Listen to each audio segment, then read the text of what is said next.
The fluorescent lights in St. Mary's Hospital corridor buzzed with the kind of persistent hum that made everything feel surreal.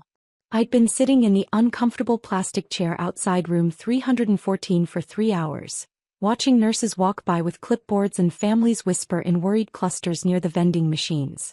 When my sister Victoria finally emerged from Dad's room, her designer heels clicked against the linoleum with the sharp precision of someone who'd made a decision. "Michael." She didn't sit down, just stood there in her perfectly tailored business suit, looking down at me like I was something unpleasant she'd found on her shoe. "How is he?" I asked, standing up.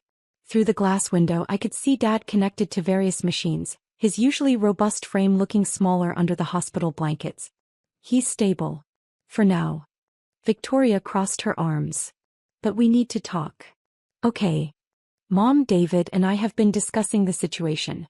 We think it's better if you don't visit anymore." I blinked. "What?" "You heard me. Don't visit Dad. Don't call. Don't show up at the house. You're dead to us." The words hit like a physical blow. "Victoria, what are you talking about? He's my father too." "Is he?" Her voice was cold, calculated. Because fathers usually leave something to their children in their wills. Fathers usually don't completely cut one son out of the family business. Fathers usually don't refuse to even acknowledge one son's existence in family photos.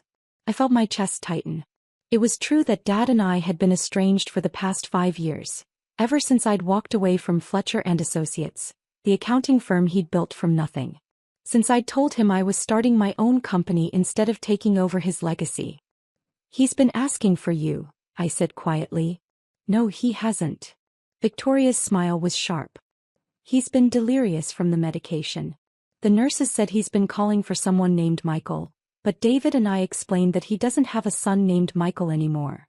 "You told the nurses?" "That Michael Fletcher died 5 years ago when he abandoned his family." I stared at my sister, this woman who used to braid friendship bracelets for me when we were kids, who used to sneak me extra dessert when Mom wasn't looking. Now she was standing in a hospital corridor telling me I was dead to them. "Victoria, I know we've had our differences, but..." "Differences?" She laughed, but there was no humor in it. "You walked out on Dad when he needed you most. You started a competing firm. You stole 3 of his biggest clients." "I didn't steal anyone. They chose to work with me." "Same thing."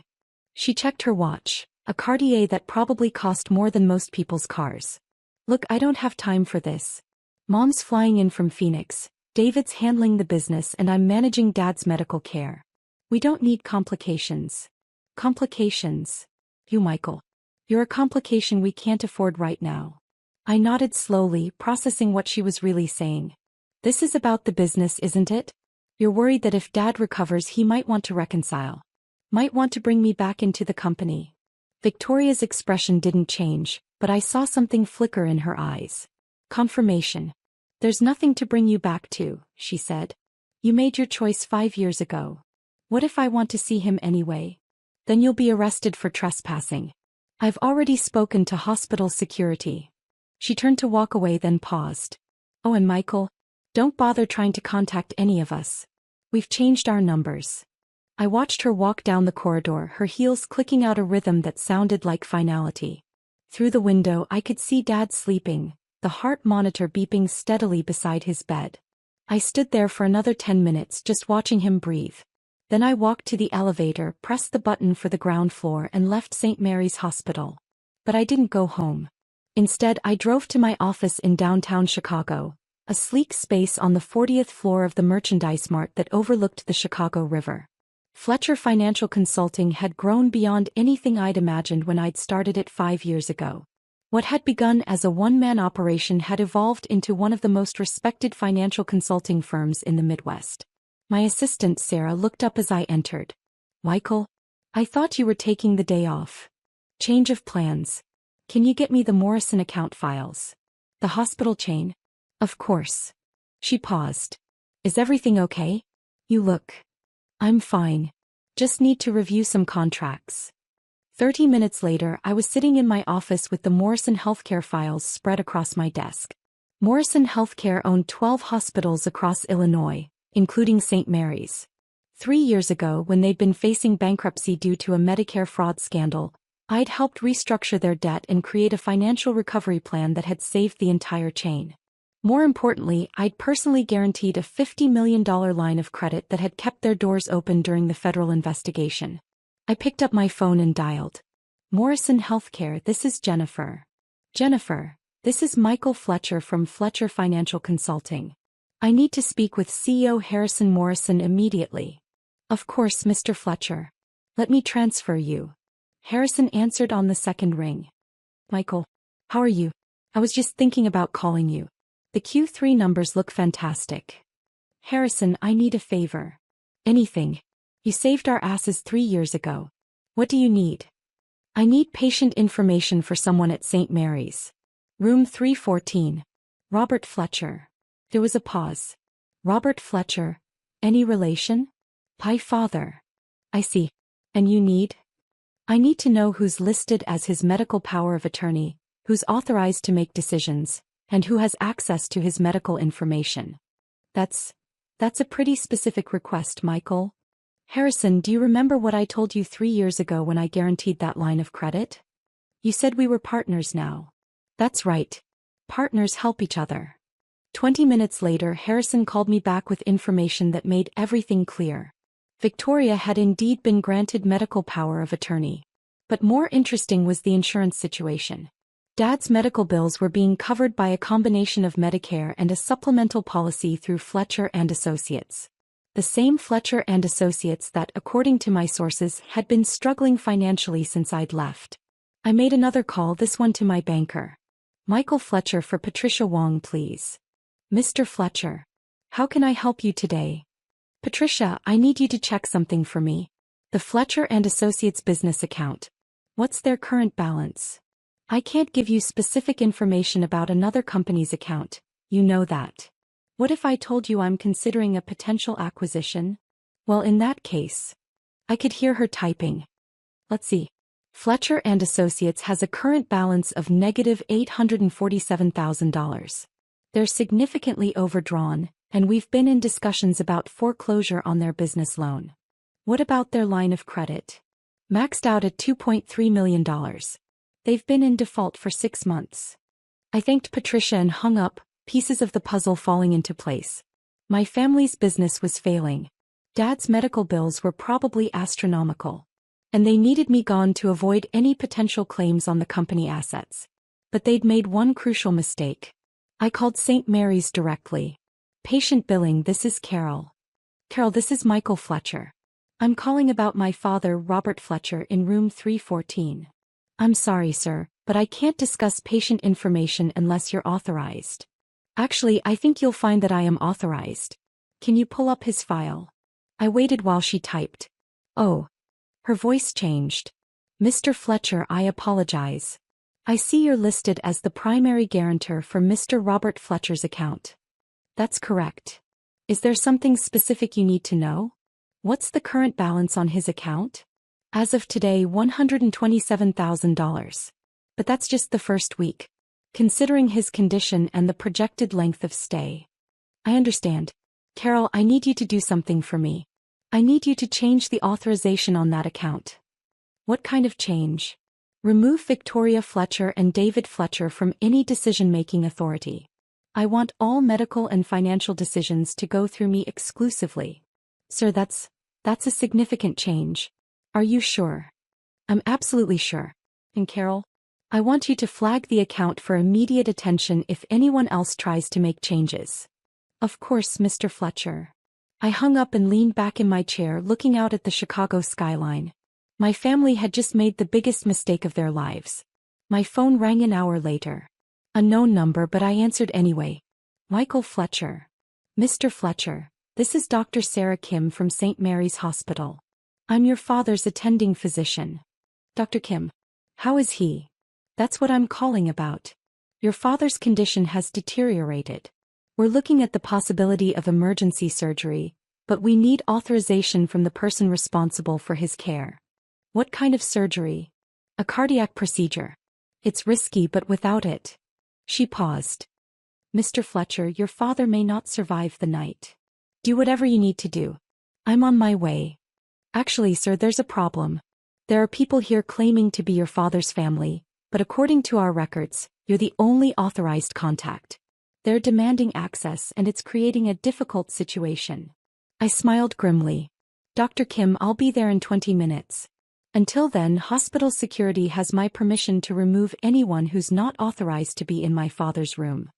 The drive to St. Mary's took 18 minutes through downtown Chicago traffic. When I arrived, I could see Victoria, David, and my mother clustered around the nurse's station, clearly agitated. My mother saw me first. Linda Fletcher, 72 years old, her silver hair perfectly styled even in crisis, wearing the kind of expensive casual clothes that were supposed to look effortless but probably cost more than most people's rent. Michael. Her voice was flat, cold. What are you doing here? I'm here for Dad. Security. Victoria called out. I told you he's not allowed here. The security guard, a large man in his 50s, approached us. Sir, I'm going to have to ask you to leave. I pulled out my wallet and showed him my ID. Actually, I think you'll find that I'm the only person who's supposed to be here. The guard looked confused and walked over to the nurse's station. I could see him having a quiet conversation with one of the nurses, who checked something on her computer and nodded. He walked back over to my family. I'm sorry, but I'm going to have to ask all of you to leave. Mr. Michael Fletcher is the only authorized visitor for the patient in room 314. That's impossible, David said. He was Victoria's twin, though they looked nothing alike. Where she was sharp and polished, he was soft and rumpled, the kind of man who'd always relied on others to solve his problems. Sir, it's what our records show. Victoria's face was turning red. There's been a mistake. I have medical power of attorney. Actually, I said quietly, you don't anymore. She spun around to face me. What did you do? I exercised my rights as the primary guarantor of Dad's medical expenses. Primary guarantor? My mother's voice was barely a whisper. That's right, Mom. I've been paying for Dad's medical insurance through my company for the past 3 years. Ever since Fletcher and Associates defaulted on their business insurance. The silence in the hospital corridor was deafening. Other families walking by were starting to stare at the scene unfolding near the nurse's station.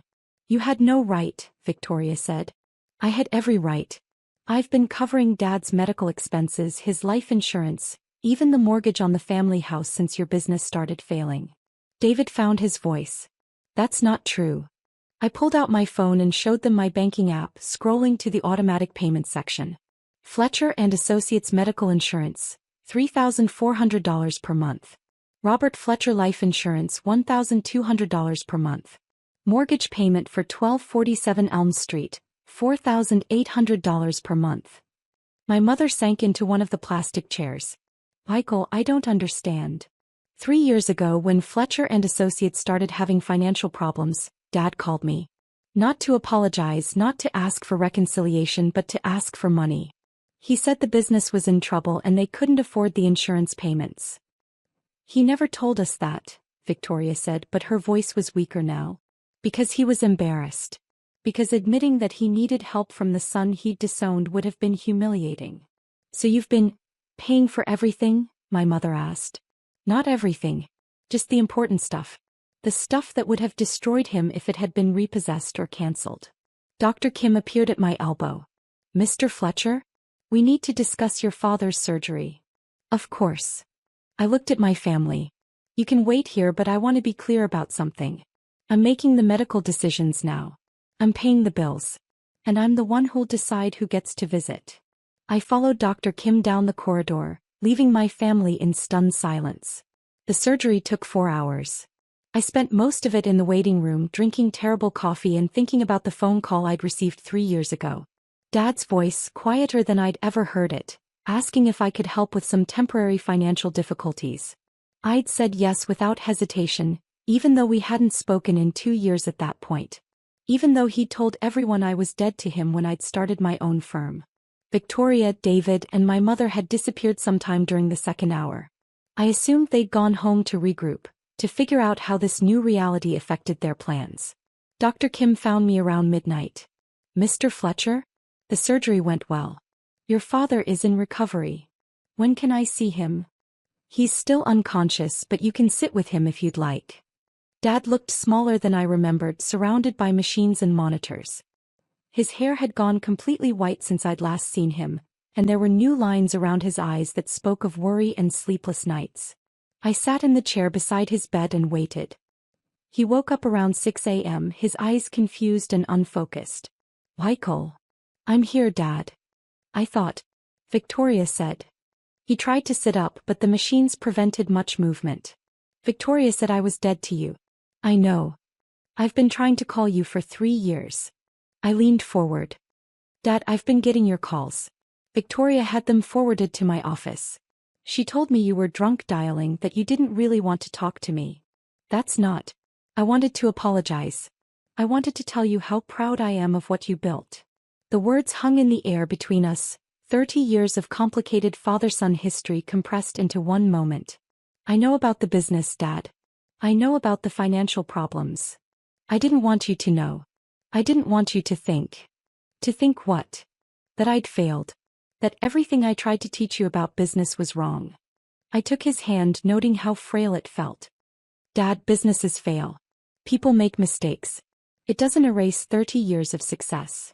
I should have asked for your help directly, instead of going through the insurance companies and banks." "You did ask. 3 years ago.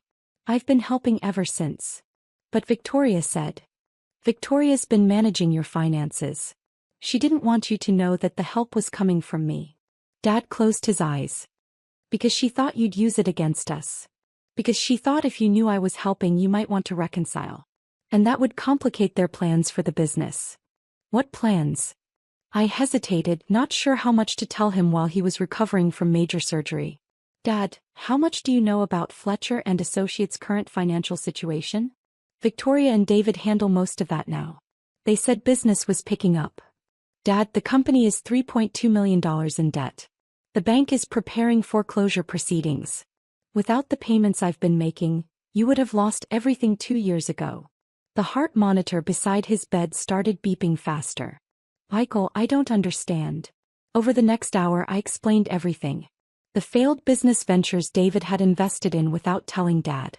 The clients Victoria had alienated with her aggressive management style. The loan defaults, the insurance lapses, the mounting debts that had been hidden from him while he'd been dealing with his own health problems. So when I had the heart attack, they saw an opportunity. If you died, the life insurance would pay off the business debts. If you recovered but stayed estranged from me, they could liquidate the company assets without interference. And if we reconciled, I might have asked uncomfortable questions about where the money had been going. Dad was quiet for a long time, processing everything. "What happens now?" he asked finally. "That depends on what you want to happen. I want to see my son succeed. I want to be part of that success if you'll have me." "And Victoria and David?" "They made their choices. They chose money over family. Let them live with the consequences." 2 days later, Victoria showed up at the hospital with a lawyer. "Michael, we need to talk."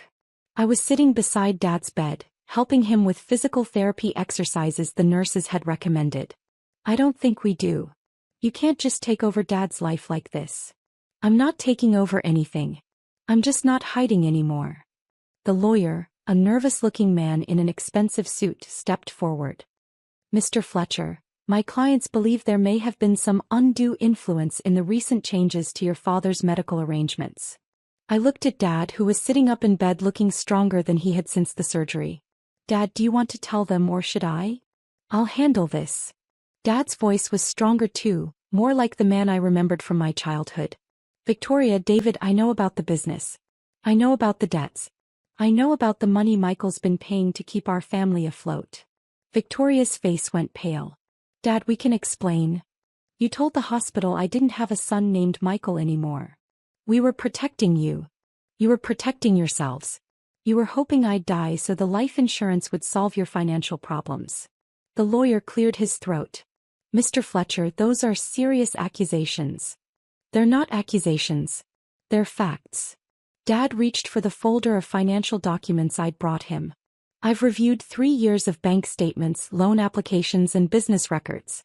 My company has been systematically looted by my other 2 children while my 3rd child kept us from losing everything." David finally spoke up. "Dad, we were trying to save the business. By stealing from it, By forging my signature on loan applications? By lying to creditors about our assets.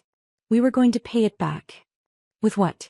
Victoria, your salary alone was $200,000 a year from a company that was losing money every month. Victoria tried one more time. Dad, if you'd just listen. I'm done listening. Michael, what do you need from me? Over the next week we restructured everything. Fletcher and Associates was dissolved. Its remaining assets transferred to pay creditors. Dad came to work for Fletcher Financial Consulting as a senior advisor, bringing decades of experience and a list of contacts that had remained loyal to him personally rather than to his company. Victoria and David were cut off completely. No family money, no business support, no access to Dad's medical information or legal affairs. 6 months later, Dad and I were having lunch in my office, reviewing the quarterly reports that showed Fletcher Financial Consulting was now the fastest-growing financial services firm in Chicago. Any regrets? I asked. About Victoria and David?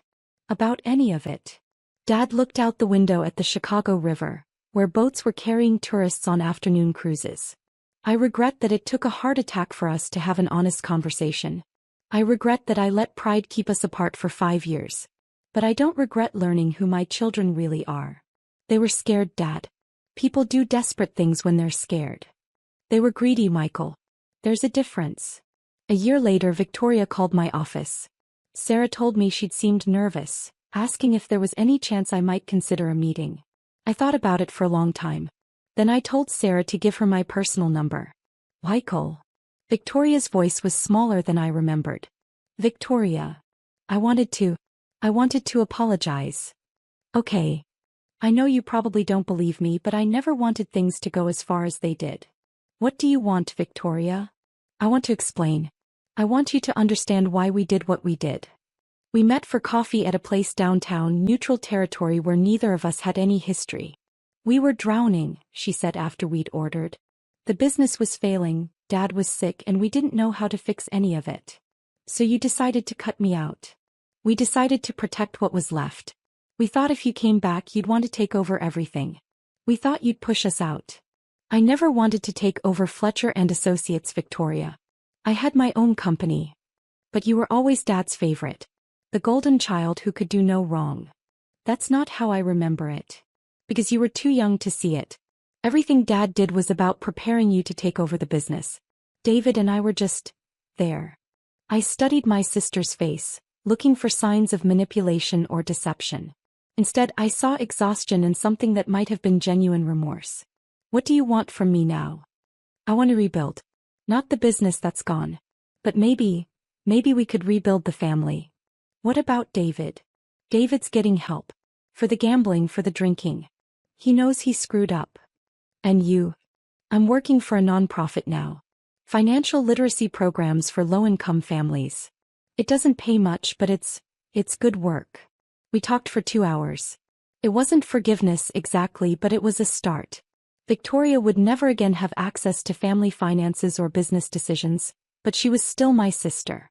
Still someone I'd grown up with, learned from, loved despite everything. Dad was skeptical when I told him about the meeting. She hurt you, Michael. She hurt all of us. I know. But she's also family. Family doesn't try to destroy each other. Sometimes it does. Sometimes family is complicated and messy and people make terrible decisions when they're scared. Dad considered this. What are you thinking? I'm thinking maybe we have room for one more person at Sunday dinner. It took another year, but eventually Victoria became a regular at our weekly family dinners. David took longer, but eventually he joined us too, sober and humbled and working as a counselor for other people struggling with addiction. We never talked about the business, never rehashed the old arguments about money and inheritance and who deserved what. Instead, we talked about Dad's grandchildren, about Victoria's work with her nonprofit, about David's recovery and the people he was helping. It wasn't the family we'd been before. It was something different, something built on truth rather than assumptions, on forgiveness rather than pride. And sometimes, when I looked around the dinner table at these people who had once declared me dead to them, I thought that maybe this version was actually better. More honest. More real. More worthy of the love that had somehow survived everything we'd done to try to destroy it.